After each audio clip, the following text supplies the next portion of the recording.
Hi, I'm Jacqueline. And I'm Courtney, and this is Caffeinated Crimes 200th episode edition. Y'all, this has been 200 episodes that you've just been Mm-hmm. listening to us jabber on in your ears Mm-hmm. for some reason. Thank you. Thank you. It's incredible. It's insane. Who would have Yeah. thought when we started? Look at the world when we started this podcast, Courtney. Like, look at how much has changed since we started this podcast. In the very first episode, which we did a Patreon episode reflecting on the first episode. If you had no idea who we were and listened to the first episode and kept listening, I feel like we need to send you something, Yes. first off.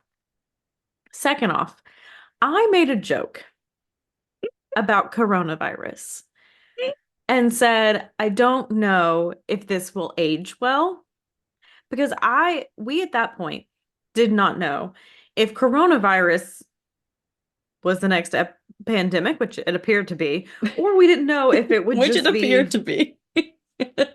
depends who you are. To QAnon, it wasn't. Anyway, but like at that point, we did not know, like, would it go on to be I don't think hmm any of us thought it would be What it was. the No, this magnitude of what it was. because we recorded our first episode in February of 2020. So it was Hmm. like we'd heard about Our it. Things first were like, few. yeah. Yeah. Yeah, because we were released three at once. Yeah. So it was in the news, but it was like there's so many things that It like was like start in that China or in yeah. Seattle, and you're like, that's far away. And I was thinking like Ebola. You know how Ebola, hmm everyone was like, we're all gonna get Ebola and be in the ICU, and then like Yeah. six people in the US got it or something. Maybe it was Yeah. more. I don't know statistics, but we didn't know what it was gonna be like. And I don't think Yeah. it so like that is something we had in the first few episodes me recording right after I got engaged. Now Yes. I've been married for almost 2 years.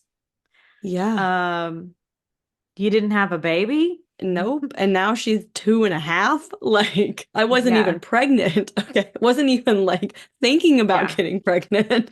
And now I We have a 2.5 lived year old. 6.5 hours away. Yeah, you lived in Yep. Richmond when we started. Mm-hmm. Um, Now we live 15 minutes away. Yep. Um, In that time, you've lived in two different places. I've lived in three different houses in two different states. Like you mhm. said, you got engaged, you got married. Like just what Yeah. a ride. I And was a girlfriend when we started this podcast. that is crazy. Like your perk of the week one time was that you got engaged. Like that Yeah. was your perk of the That week. was my perk of the week. And I was recording Wow. from the cabin. Do you Yes. remember that? I took my Yep. equipment. I was like, I can just record there. And we recorded an episode, me talking about it. And that was Wow. right before I remember after that weekend, we were hearing about like people going to grocery stores and like Mm-hmm. wiping everything out. Yeah. And I remember me and Kevin were like, we got to go to Walmart. Because at that point, we lived like 2 minutes from Walmart. So Mm-hmm. we're like, let's go to Walmart and like look at the shelves, like look what's going on. And I remember us sitting there and like we were watching a hockey game and Kevin was like, they're about to cancel all sports. Like they're about to Mm-hmm. suspend it. Like this might be the last hockey game for a while. And it was just Yeah. like insane. So like that's where we started. Now, I mean, we had all through our, you know, staying at home, navigating. I used to go into an office when we Yeah. started this podcast. We both did. Wow, I didn't even think about that too. We We both both went went into to work offices. every day. Wow. Yeah. This is Um, wild. I'm pretty sure Kevin was just coming off of like his night shift too.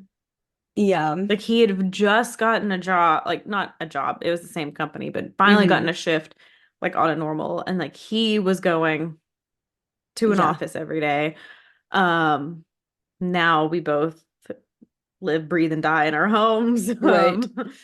Like my Wow. niece wasn't here when we That's started this crazy. podcast. She's about to be 4. hmm Um, Crazy. It is Yeah. so, so crazy. Everything that's changed. Our views have gone up. I mean, hmm now we get to see our downloads every week and how they're like rising. We didn't have a Patreon then, obviously. Now we do. And we have all Hmm. our beautiful Patreons. What a ride it's been. Just What a thank you all ride. for joining us on this adventure and listening to us every week and reaching out. We love when you guys reach out. We told you this Yes. all the time, but like when you like comment on stuff that we said or you tell us your own stories related to stories that we said, like we just absolutely love it. So like if you're ever sitting there and you're like, I thought of this thing that I could say, but I don't know if I should say it because I feel that way sometimes, like reaching out to like Mm-hmm. podcasters that I listen to. I'm like, I don't know, I don't want to be a weirdo. No, be a weirdo. Reach out. Yeah. Tell us all the things. Like we love it. We love it. We absolutely love it when you comment. Even if you're being like, oh, what you said isn't 100% accurate. Like, of course, like we're gonna be wrong. Like when I tell you guys, sometimes we sit here and record and forget we're recording. I'm not joking. This happened last week. Yeah, We just forgot we were recording. And that's like the biggest compliment I always feel like when people are like, you guys sound just like two friends talking. And it's like, I yeah. mean, that is truly what we are. And sometimes like in this banter, it's like we forget. Like all of a This sudden is we look going up out to and people. yeah, we see the red light and we're like, oh shit, we should probably get to this story that we're telling because we're just sitting here just fucking around, chatting, having a good time. Yeah. We've talked about this before. Like it was, I Short my brain. circuited. Yeah, but a short circuit. It is also almost 11 p.m., so I'm a little Yeah. tired. But when we used to do this, like we said, we lived in two different states. So like this was our way of like at least once a week, like we got to Hmm. sat down. We got to sat down. It was a way to like not like say like our friendship was needed rekindling, but it was like Yeah, another step we could take to make sure we were having that time. exactly. Um, and like I feel like we've always had a strong relationship, but it's like gotten even stronger since like Hmm. having this podcast where we come once a week and sit down and just like bullshit and then talk for Yep, like an hour before we hit record because we can't release that exactly. stuff to the public about what we're talking about. And So, like the fact that too, it's also just fun to like work on something together. You know what I mean? Like we get to like hmm. collaborate on something and we get to there's never a lack of conversation topics. Like we always Never. have we could never run out of things to say. I mean, we never did before, but then we're like, let's just start a fucking podcast so we have so much more to talk to each other about. Exactly. And like 2023 was such a big year for our Hmm. podcast. I think that is around when we won our scholarship Hmm. from all the beautiful, kind letters you guys sent Yes. in. Thank you. We've grown our Patreon. We got to go to CrimeCon. We went as Hmm. guests. We didn't get to go as a podcast, but we got to meet so many people and hand out Yeah. stuff and like market that way. And we're Hmm. going to CrimeCon in 2024. Come see Yep. us. Probably just as guests. I might find it more enjoyable as a guest versus, but That's true. Yeah, we um, definitely enjoy the guest part, but you know, you don't know what's going to happen in the next 5 months of this podcast, Courtney. Something that's crazy so could true. happen, and we could be there That's on so true. podcast row. And you know, as when we were talking to one of my favorite podcasts, Affirmative Murder, Alvin was Hmm. saying, like, you have a library, and that's valuable. That's really Hmm. valuable to people. So I can't wait to see where 2024 takes us, where our next 200 episodes takes us, how Yeah, we're going to be reflecting in how many, what, 3 more years, right. however long it'll take us to get there, about, you know, even from 200, everything that's Hmm. changed. So, Yeah. I just feel so grateful for this little murder podcast baby toddler, Yes. and all of its fellow mothers and fathers who listen. Because it takes a village. No, I'm just kidding. It But takes a village to raise this podcast murder yeah. baby toddler. But we could not be more grateful for you guys that Hmm. tune in every week, or even if you just have someone in your life who doesn't like true crime podcasts and just downloads and hits mark displayed every week. Yes. Thank you. That is still much appreciated. Or just whenever, like my husband who goes to work events, it's like my wife has a podcast. Hi again, his boss Michelle. If you're listening, I gave your last shout out in the end, so Give I this one the hope you're beginning. still listening. Thanks for being But here. thanks for being here and any other of his coworkers. Um, or my coworkers that listen. Yeah, so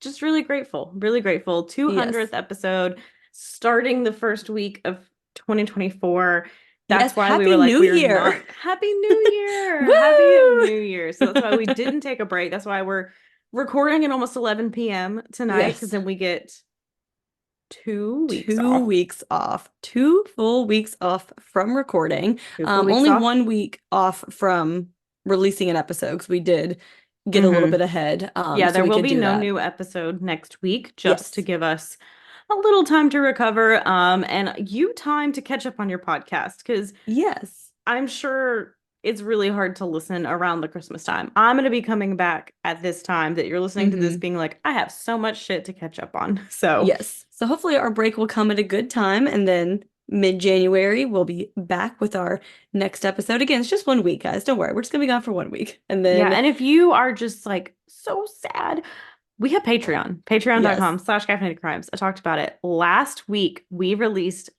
a really long episode that we just recorded on John Benet Ramsey. Yes. So, Which was our probably, 40th episode. So we have 40 yeah, episodes on Patreon in addition to these 200. That is a yeah, lot of talking that we have done, my friend. that's a lot of episodes. Speaking of a lot of A lot of talking, we should episodes. probably get into We need to get this into this, and episode. we have one update. It is a again bittersweet update. So Marvin Haynes was wrongfully convicted of murder in 2005 at the age of 17 in Minnesota. He was convicted on the fatal shooting of Harry, who went by Randy Scherer, at a Minnesota flower shop during an attempted robbery in 2004. And the case mostly relied on eyewitness testimony. One witness later said they had not been able to get a good look at the suspect, and another recanted their testimony later. So Ugh, both eyewitness testimonies were like, I don't know. yeah. And that's kind of all the case relied on. There was no forensic evidence or video footage, and the murder weapon was never found. And now, after spending almost 20 years in prison, because he was charged in 2004, so he did go to jail like when he was charged, he has been exonerated and released. So he's now 36, but he missed so many life milestones. He went into to, to jail when he was 16. He didn't get to graduate, he didn't get to go to prom, your 20s, so much that he's missed. But thankfully, he is now a free man. Yeah, those cases are always just so bittersweet because it's like, thank goodness, but then also looking back on everything that that person has lost in that And we've time. had so many of these updates recently, and it's like how many Yeah, people are in prison that are wrongfully convicted. exactly. Whew. Exactly. And we talked about before, like these are just the ones that we know of that we've been able to see proven innocent, and so many more will never get that opportunity. Hmm. So yeah, so getting into today's episode, it is a little bit more lighthearted, so it's not quite as heavy as some of the recent ones that we have done. For our 200th, we wanted to bring it up just a little bit. A I little did bit. want to give a little bit of a backstory about how this episode came to be. So for our November Patreon episode, we did a little book club of Devil in the White City, which was about the 1873. Courtney's staring at me with a blank face. It was the Don't Chicago know. World's Fair sometime in the 1800s. I'm half a bottle of wine in, y'all. I don't Couldn't tell you which one. And Courtney speaks last, so this should be great by the time we get to this episode. know. So 2 months ago, reading that book, reading all about the Chicago World's Fair, and I was like, this is just fascinating. Like, I love talking about the World's Fairs.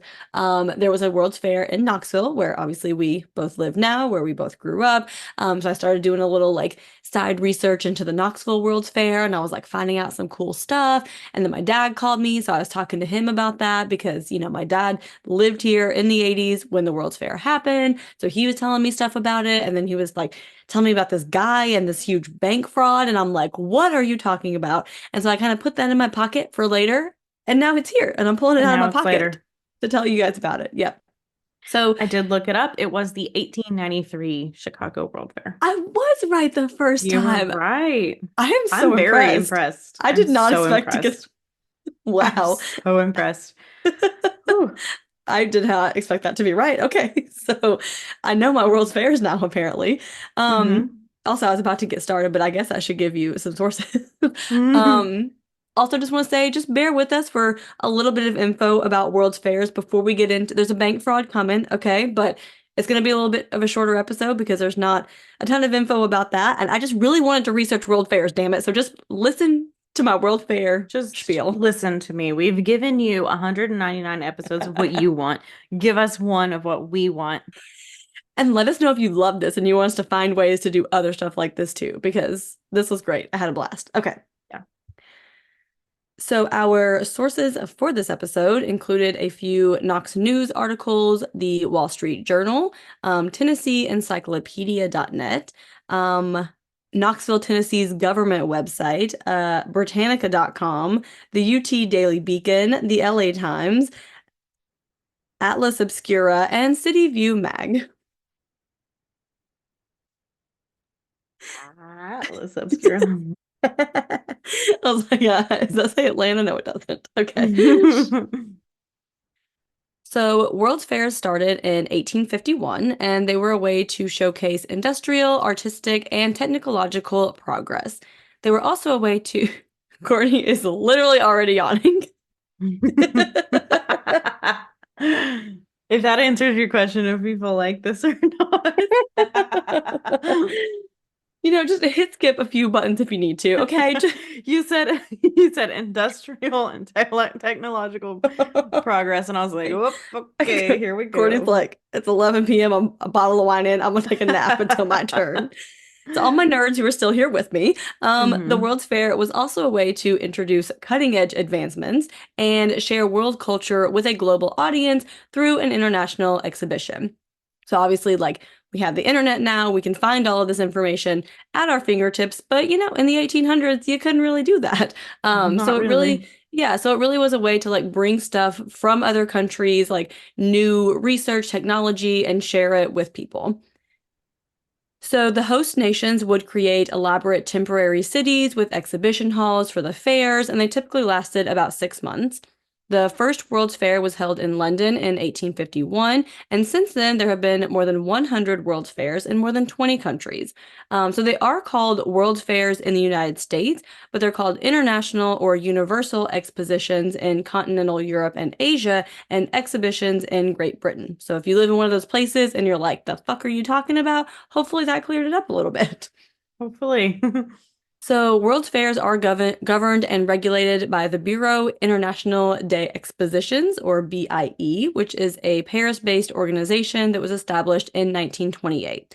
So, a large exposition, which is called a registered exhibition, can be held once every 5 years, and one smaller exposition called a recognized exposition can be held in between those. So, you can't just be like, oh, I just want to throw a World's Fair and make it happen. Like there's some strict regulations about what you have to go through in order to have It's and call it a World's Fair. it's kind of like the Olympics. Like you kind of have Yeah, to like exactly. really put a bid in for your city to Yeah, get like the big one. yeah, exactly. So World's Fairs did decrease in popularity after World War I because people now had other ways to access information about or even go visit other countries. So, since the 1970s, World's Fairs have aimed to educate and enlighten visitors about a particular theme. So, instead of just being like a general, here's all the new stuff in the world, like they're really focused on like one specific topic. Mm-hmm. And many cities who hosted World's Fairs kept an iconic structure from it, such as the Eiffel Tower in Paris, the Space Needle in Seattle, the Golden Gate Bridge in San Francisco, and the Sun Sphere here in Knoxville, Tennessee.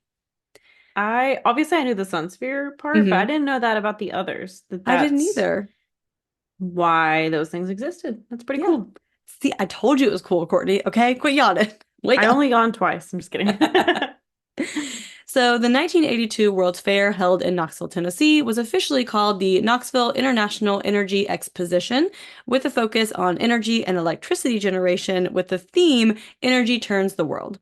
So, this was due to Knoxville's association with energy research and development through Tennessee Valley Authority, Oak Ridge National Laboratory, and the University of Tennessee. And the Sun Sphere that was built for the World's Fair remains the iconic symbol of Knoxville today. So in 1974, 8 years before the Knoxville World's Fair, Stuart Evans, who was the president of the Downtown Knoxville Association, made a proposal to the city council to host a World's Fair, and Mayor Kyle Testerman appointed banker Jake Butcher to be the head of the exploratory committee. So the Wall Street Journal expressed doubt that Knoxville could pull off a World's Fair and wrote that it was a scruffy city, which is how Knoxville got one of its many nicknames, Scruffy City. So basically, Yeah, and like, people like really pick up on that. Like mm-hmm, there's somewhere here called Scruffy City Pub. Like mm-hmm, there's a lot of places that take on that Scruffy City kind of yeah, thing. definitely. So President Ronald Reagan actually spoke at the opening ceremony of the World's Fair on May 1st, 1982. And inventions that debuted at the Knoxville World's Fair included touchscreen monitors. Yes, that iPhone that you are holding right now, listening to us on. Thank Um, Knoxville for it. yes. Also cherry Coke. Hello, the best Coke flavor. Um, Hmm. and the Hungarian Pavilion revealed the Rubik's Cube that had been invented in 1974. So it wasn't like, so it had been around for a little bit, but this was kind of how it got its popularity. Yeah. And the world's largest Rubik's Cube was at their pavilion and was gifted to the city of Knoxville after the fair, and it remains in Knoxville today. Courtney, have you seen the Rubik's Cube?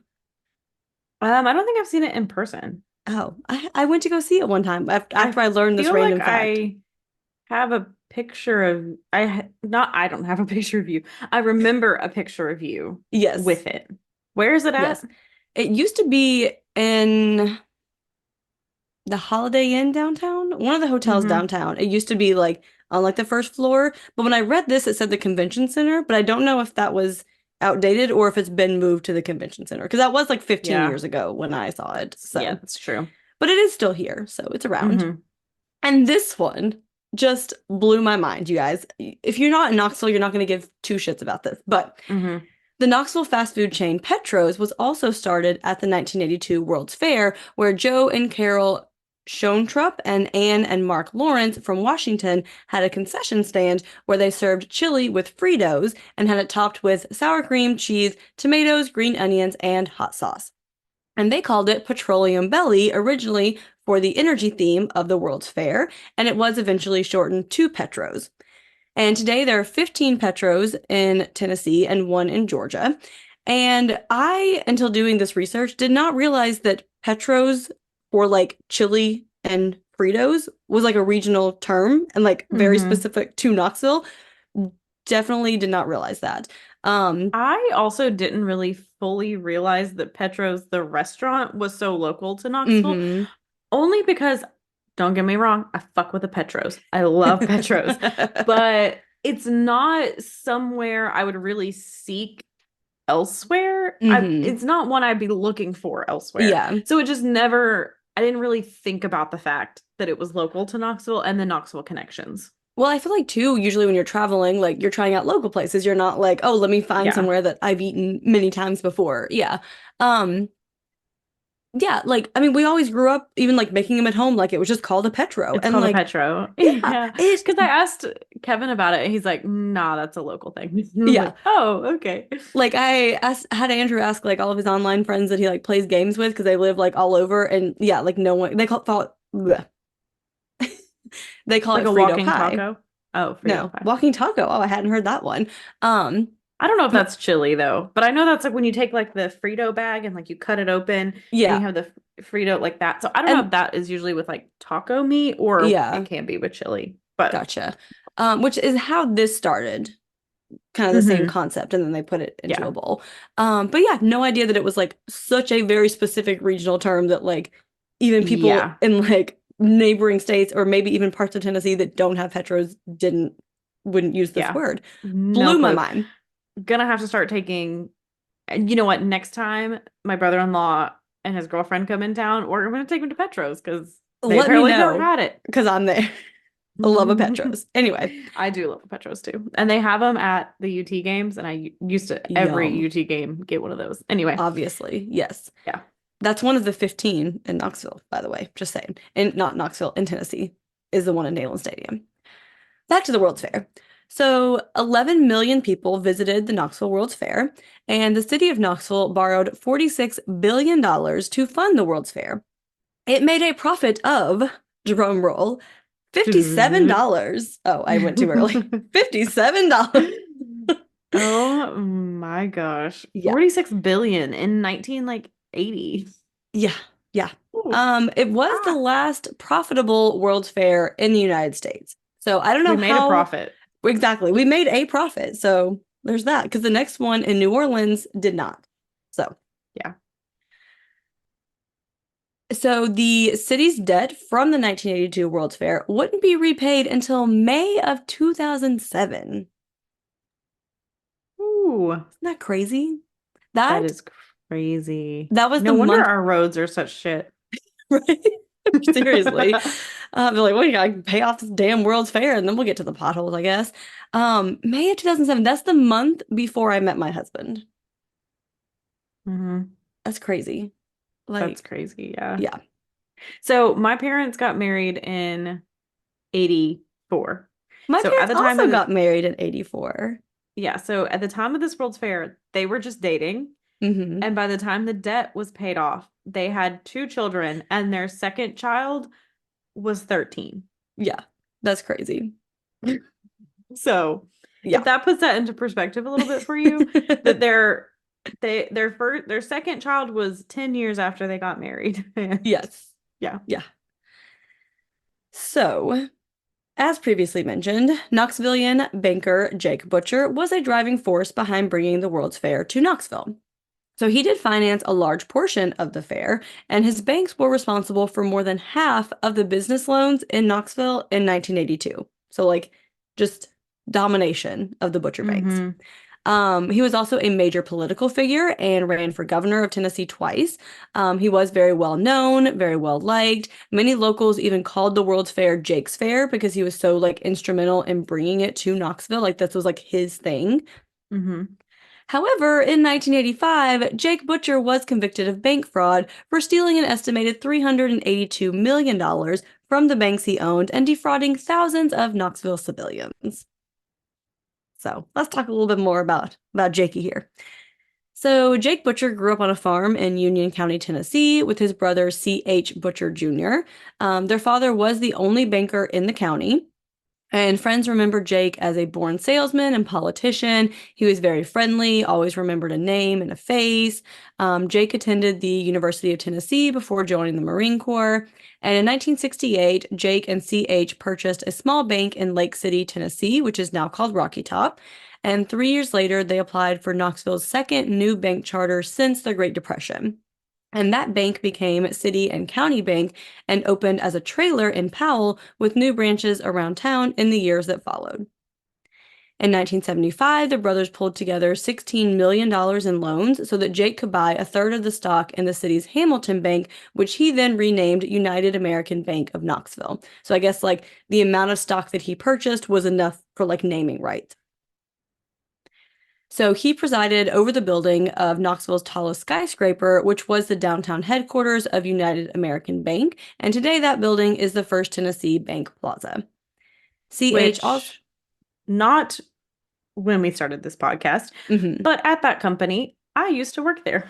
Yes, Courtney did. I So, wasn't sure if you wanted to include that, so I was waiting to see if you wanted to, but I mean, there are so many offices. I Like was you thinking can, that too. Yeah. our company like rented out like three offices on a floor, Yeah. basically. That building, I So, mean, it's the tallest one in Knoxville, so obviously it's a huge yeah. building. So there's like tons, and there was like a bunch of different, just various things. There was a chiropractor on our floor who just Oh, rented out an interesting. office. So, yeah, I did. I used to work in that building, and I Yeah. miss it. So, It's a good location.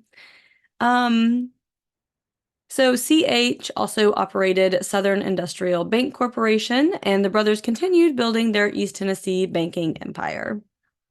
so the Butchers were friends with Jimmy Carter, and Jake Butcher ran for governor of Tennessee twice. In 1974, he sought the Democratic Party nomination but lost in the primary.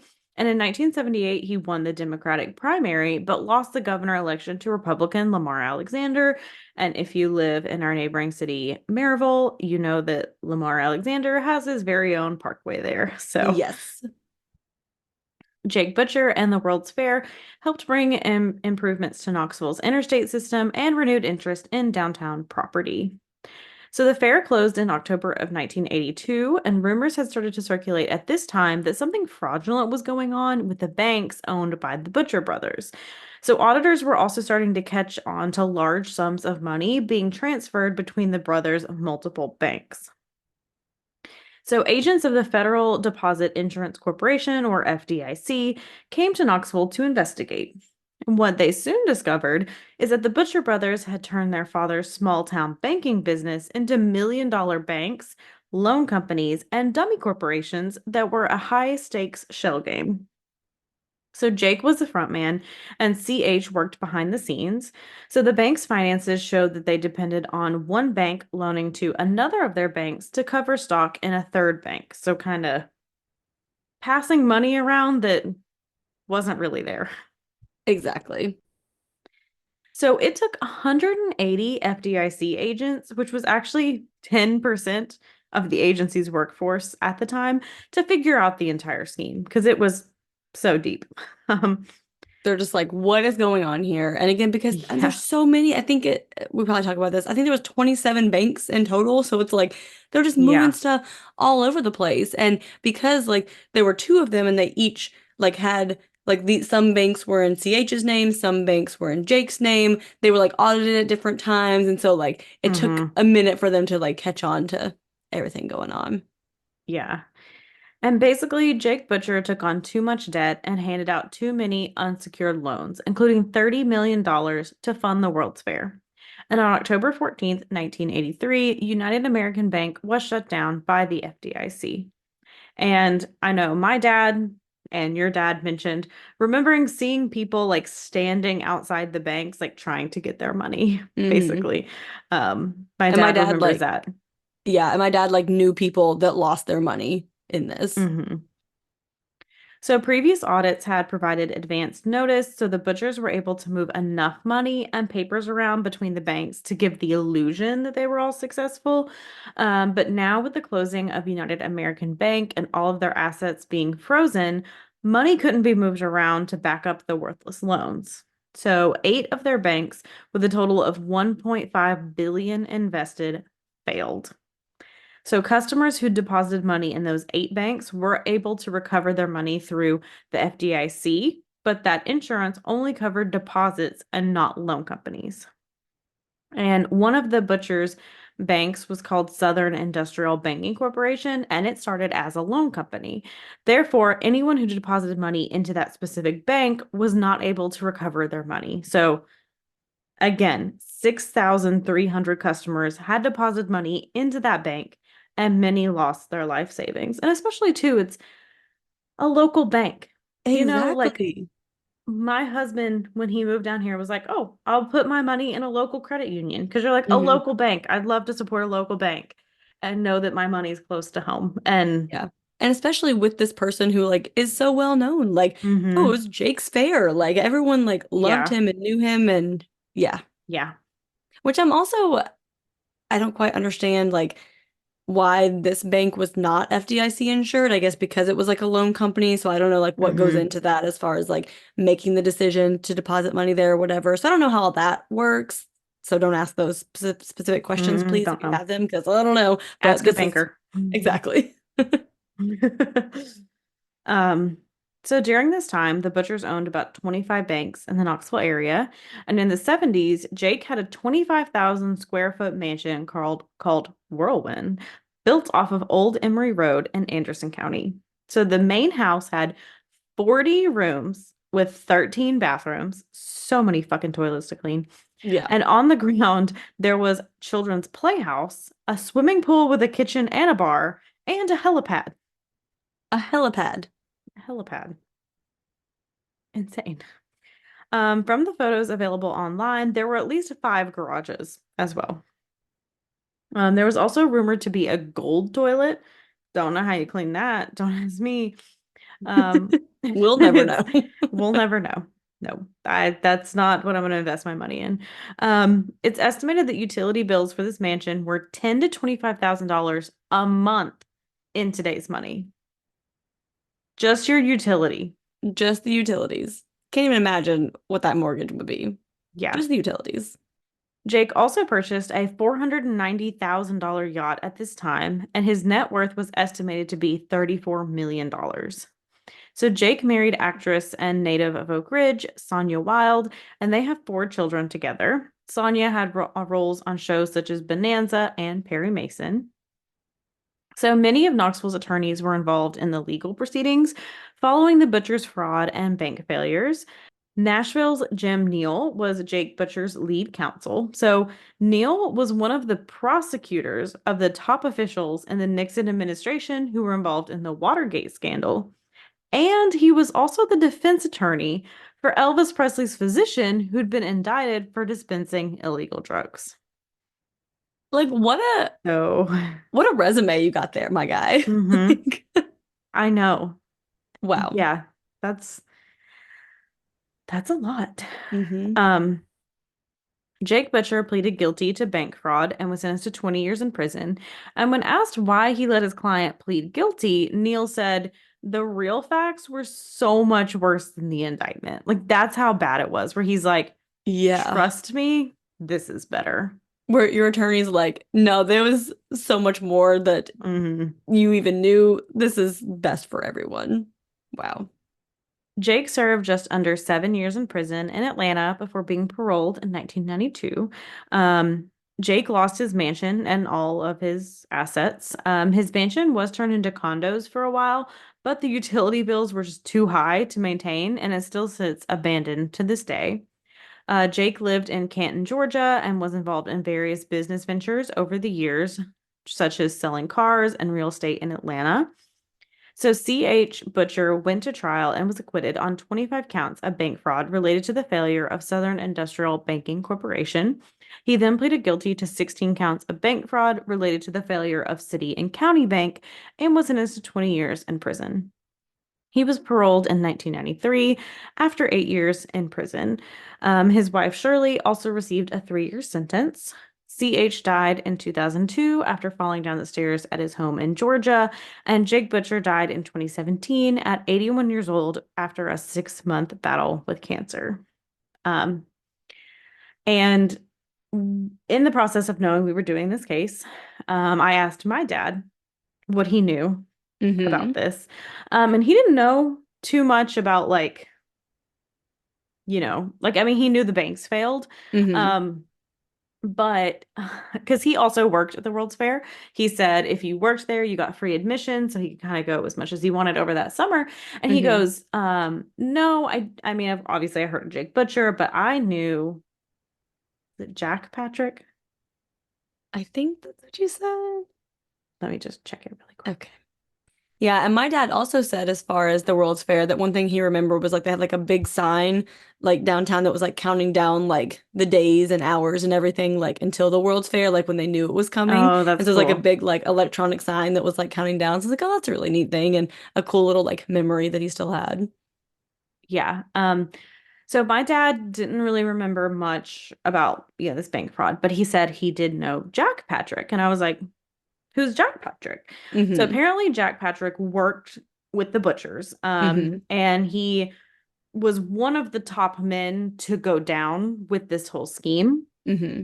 And he did spend time, I think, in prison because of it as well. So basically, he was like a loan officer. And like my dad said, it was like rumored that he would have people come in and like they would like describe their business of what they wanted. And he would sit there and listen, deny the loan, and then go open that business himself. Wow. Yeah. Wow. But how my dad knew him is he ended up buying a bunch of, or I don't know, a bunch of, or just the one my dad worked at, a restaurant he worked at. So he was basically like my dad's like direct boss. So like my dad spoke with him a lot and he was like, overall, I mean, he was a nice guy to me. Like I thought he was fine, whatever. But apparently when he was in prison in Kentucky, it was like a one of those like rich people prisons and Hmm. he got in with a bunch of people who were going to do some kind of business venture. I don't really know. And then he decided he wanted to back out. And then when he went to go pick up the money, he never came back and was murdered. Wow. So What a we story. we promised you guys no murder.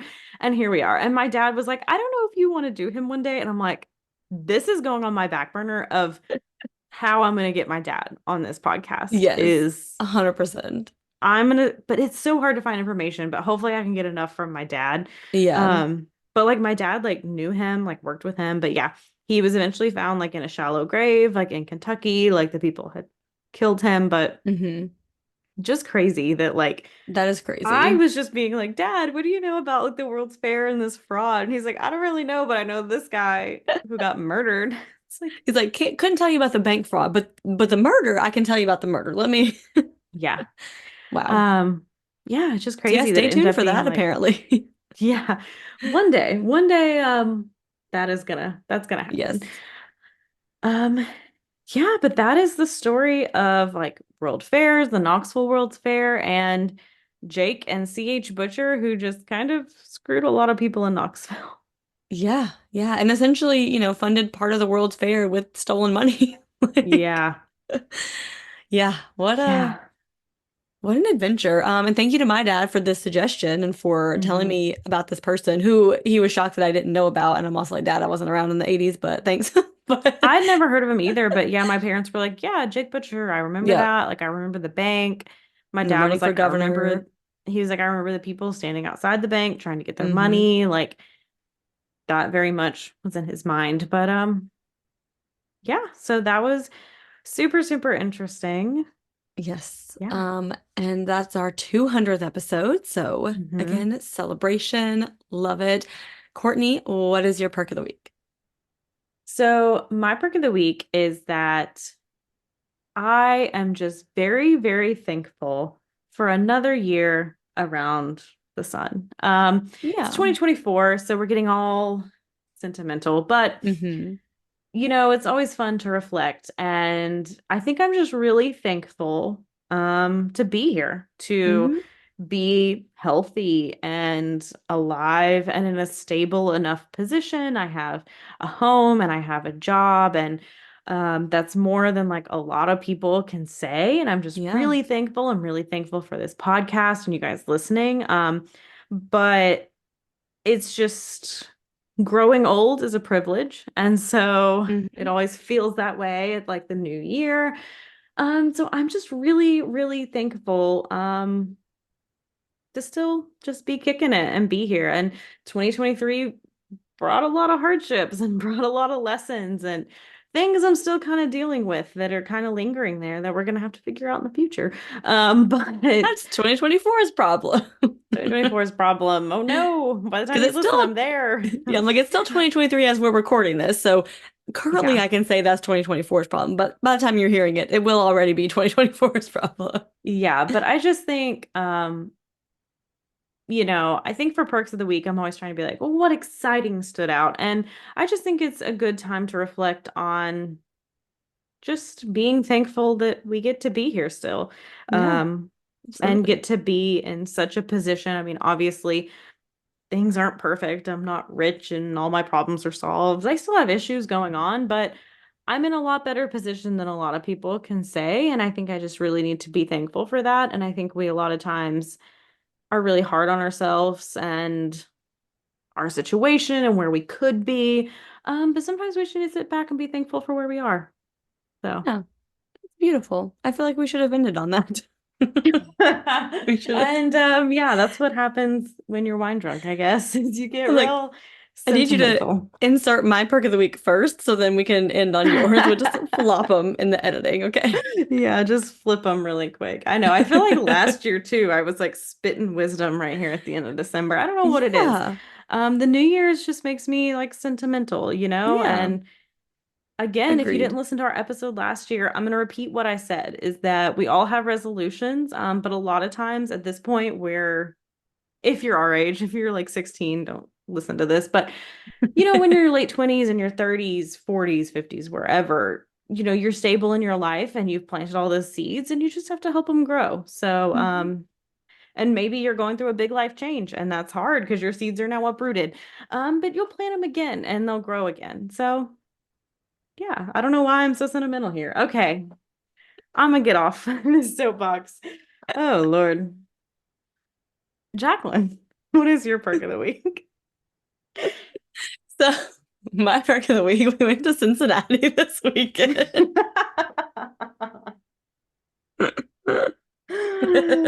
Oh. Um, but no, we try to go to a Bengals game every year, and we were kind of iffy on this year because Joe Burrow got hurt, and we're like, okay, do we really want to like go? And then Jake Browning's been doing great, so we're like, maybe we do want to go. And so Hmm. kind of like last minute, like what was it when I texted you like Thursday? We're like, yeah, we're gonna go to the Bengals game this weekend.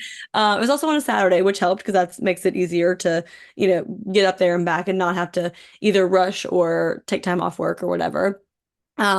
So my father-in-law kept Millie for 2 days, so we got to have a little parents' weekend away, and it was very nice. It was a great time because we've only done that like one other time before, twice. Once was Hmm. like a very quick trip, and then the other time was like with other people. So this is our first time like just the two of us, and we had to go to the game, which was amazing. We won in overtime. It was incredibly stressful at the end. There was a lot of things happening. You got your Um, money's worth.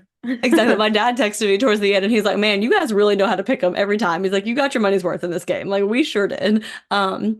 Which we were in the next to last top row. So like not the Yeah. very top row, but the next to top last. But yeah, and then after the game, it was like 4:30 and we're like, we still have the whole rest of the day. Like what? So we walked like 2 miles to a brewery and then DoorDash food to the brewery. So it was wonderful and just got to hang out at a little Christmas market, so we get to browse. And of course, because Courtney told me to, I already did all my Christmas shopping, so I didn't have anything to buy. But I still You bought can some more always shit buy extra anyway. stuff. You know who needs a Christmas present? You. I did also, but did I buy my? I don't even know if I bought myself Is that where you anything. bought the earrings? No, that was at a different place before the game, but I did buy Okay. myself some earrings. So that, yeah, that'll It see, counts. I did buy myself a present. And we had a couple of ornaments for the tree. One was for Millie, but it's like a Bengal snowman. It's really cute. We're talking too long. Yeah. Anyway, but yeah, that was just my perk of the week that we got to have a little weekend away to, especially in this crazy month where things have just been so Hmm. busy. So there was a lot to like prep for. And of course, we already had book club planned for Friday night. So I was like, well, we got to leave after book club. So we didn't get to leave till like 9 p.m. We get in at 1:30. The damn hotel like key card machine isn't working. So we stand there for like 30 minutes and this lady is Oh calling. no. And I don't know if she was new or she's like, I don't know how to fix it. And she's literally calling all these people. Like she's called like the biggest boss of like this hotel that she's like, I am so terrified right now, but I don't know what else to do. Yeah. So Oh my she God. finally got a hold of him and like the security guard was there and he was like, just have the security guard like let them in and then they can come get a key in the morning. Because I'm like, yeah, we're not leaving. Like I just want to go to I just want to bed. go to bed. That happened to us one time where they were like, the keys aren't working. Like, we'll let you in and then we'll Hmm. come up and like knock on the door when Yeah. you're and give you your key when we can get it Yeah. working. That's why I'm like, I feel like she was new because she was like panicking. Because she's also like, Panicked. it's 1:30 in the morning and I'm calling like all of Yeah. my bosses being like, someone help me. So Oh, yeah, yeah. and we had a lovely That brunch with some boozy coffee, so that was delicious.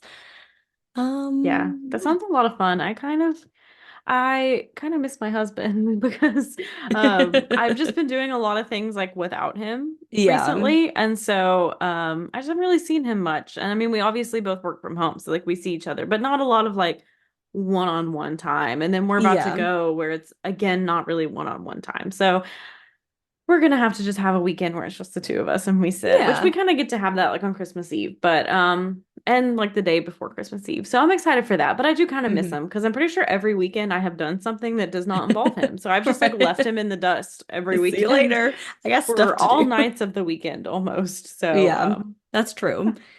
Yeah, and it's nice to, like you said, it's a different because like we also work together from home, so like we see each other a lot, but like spending that it's not, intentional yeah, quality time together is very different. And we also got to sleep in both days and just wake up and just lay there, and nothing in demanded that we get out of silence. bed. No children, no animals. We just got to lay there. Then we got up at like Hmm. 9:30 and showered and went to brunch at 10, and it was lovely. It was lovely. Yep, very So much tell needed. us what you think about this case. If you went to a World's Fair, if you know anything about this, what your New Year's resolutions are, if you have any things that you're hoping to look forward to in 2024 about your weekends away with loved ones. Tell us about your Christmas plan. Like what happened over Christmas and what happened Yeah. with your New Year's. We love to hear it. And I hope you have a great, it's only the second day of 2024, so I really hope it's off to a good start. so far. But you can contact us on all the links that are down in the show notes. Again, I'll plug patreon.com/caffeinated crimes. It has 40 bonus episodes that you can now access. And it is January, so we will be coming up on our 2023 wrapped for that episode. hmm And then, oh, you want to take this part? Courtney is a little wine tipsy, just spilling out Just all the words here. rambling. As always, any reviews that you can leave us anywhere, Apple Podcasts, Spotify, all the places that you can just like give us a 5 star and say that we're doing great, give us a thumbs up on YouTube, all that good stuff. We really appreciate it. Again, if you know you want to leave us nice comments on YouTube, that is hmm appreciated too, because we don't get a We lot of nice got ones mostly a over nice there. one today. It Yeah, was I saw kind of that a one. confusing, it wasn't like a full sentence, but I'm just kidding. It was a full sentence. I understood it, but it was nice. It didn't seem like they were mad at us, so that's always a Yeah. plus. But if you do want to leave us some hate comments on YouTube, I'll respond. So if you want to chat And with I'll me, cry. I'm there. And I'll cry. Just know that Yes. that you made a 29-year-old woman cry. Hope you're happy. And on that note, Go have a cup of coffee. and don't commit a crime.